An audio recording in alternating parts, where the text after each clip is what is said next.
বন্ধুরা সবাই কেমন আছেন? আশা করি সবাই অনেক ভালো আছেন। আহ, আমি আসলে অনেক দিন থেকে হাসপাতালে আসছি। শুক্রবার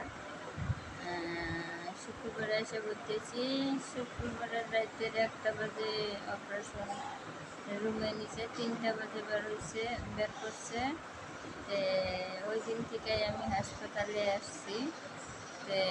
আমার একজনীয় জনপ্রিয় ভাই আমার জন্য একটা গিফট পাঠাইছে। সেই গিফটটা হলো যে, অনেকে গিফটটা পায় আমি অনেক খুশি। যে আমার কাছে খুবই ভালো লাগছে যে উনি আমার জন্য একটা গিফট পাঠাইছে। এই গিফটটা পায় আমি অনেক অনেক খুশি। তার জন্য হলো শুভকামনা। আমি খুবই খুশি হয়েছি যে উনি আমাকে আমার জন্য গিফট পাঠাইছে। সেই গিফটটা দেখাই সবাইকে যে দেখেন, সেটা 1 টাকার জিনিস হোক, কিন্তু উনি আমার জন্য পাঠাইছে। যে দেখেন, যে এটা পাঠাইছে। আমি এখনো খুলি নাই, এখন এই যে খুলবো। যে আসলেও দেখি কি, আসলে উনি খুব ভালো মনের মানুষ মনে হয়। উনি খুব সুন্দর একটা জিনিস দিছে। দেখেন যে আসলেও আমি এক পোশাকে আছি দেখে আমার জন্য এই যে কত সুন্দর একটা ওড়না পাঠাইছে, খুবই সুন্দর। আসলে দেখেন মানুষের মন মানসিকতা কত ভালো।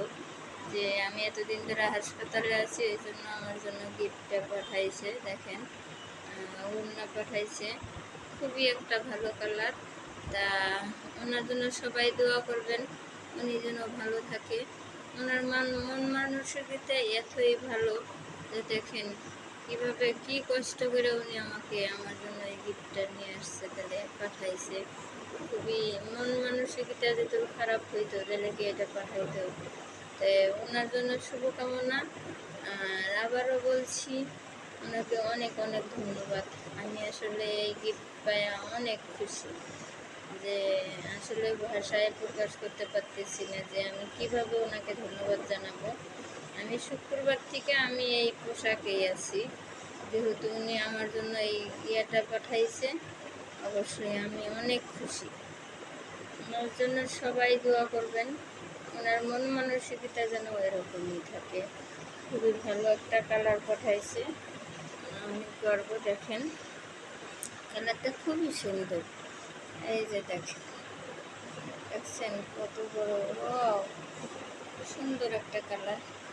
ঠিক আছে, অনেক ধন্যবাদ সবাইকে। ভালো থাকবেন, সুস্থ থাকবেন। খুদা হাফেজ।